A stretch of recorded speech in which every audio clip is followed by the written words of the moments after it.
Let's find out about Crohn's disease and ulcerative colitis. With us right now, we say hello to Sherry Peng, Development Coordinator with Crohn's and Colitis of Canada. Hello, Sherry. Hi, Dylan. Good to see you. We also say hi to Ellen Kuenzig as well, PhD, a researcher, Children's Hospital of Eastern Ontario and the University of Ottawa as well. Hi. Hi. Can I ask out of the gate, Sherry and Ellen, so you both suffer from this? We do. We both live with Crohn's disease. Okay. Can you tell me a bit of the history of the organization of Crohn's and Colitis Canada? Sure. We were founded in 1974 by a group of concerned parents who had children diagnosed with the disease and they couldn't find any information about it. They started this group, and we are the largest funder of Crohn's and colitis research in Canada and among the largest in the world as well. So our main priority is to fund research, to find the cures for the disease and better treatments, and we also provide support patient education programs. Pretty important organization. I think it's very important. Okay, so Ellen, can you answer this then? What exactly is Crohn's disease, ulcerative colitis? So Crohn's disease and ulcerative colitis are two types of inflammatory bowel disease. Both diseases cause patients to experience diarrhea, fatigue, bleeding, bloody diarrhea, abdominal pain.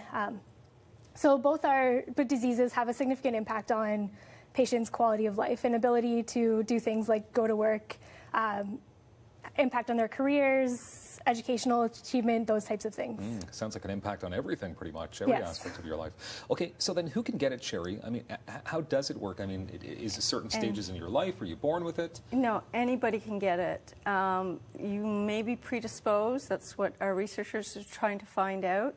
But it can be diagnosed at absolutely any age. And there are a few key ages.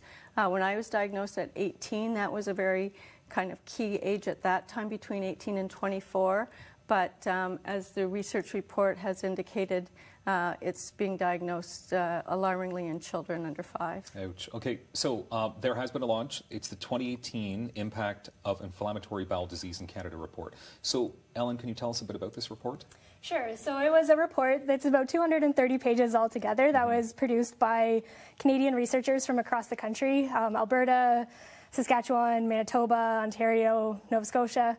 And it's a compilation of where we're at in terms of IBD in Canada right now. One of the most alarming findings that we had in the report was currently IBD impacts, or inflammatory bowel disease, impacts 1 out of every 140 Canadians, and it's on the rise. By 2030, we expect that this number will increase to 1 in 100, or so quite a substantial increase in the population. Okay, so can you tell me what the impact is on children and seniors? So they're both impacted, obviously. Yes. The impact on children is a lot more difficult than it is on young adults or adults, in the fact that it's harder for them. The medications are harder. There's their growth stunt. I think they feel the impact of the disease is just a lot to deal with. I could imagine. For them, yes. Okay, and obviously, I mean, Ellen, there's a cost. There's a cost to this when it comes to caring for Canadians with this disease. For sure. So there's two types of costs that we look at when we're estimating the cost of a disease. One is direct costs. So these are things like hospitalization, surgery, the cost of medications.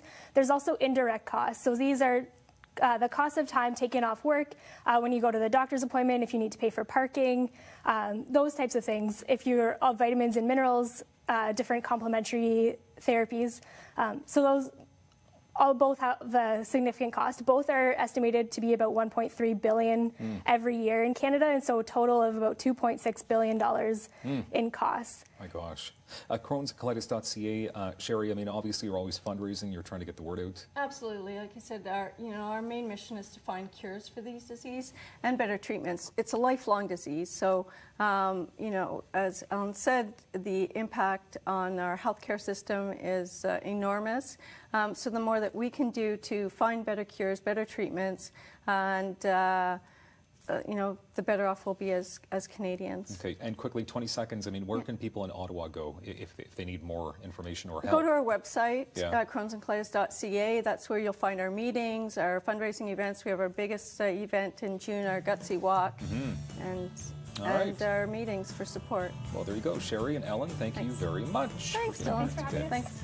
And thank you for being here today, as always. We appreciate your time. I'm Dylan Black. Have a good day.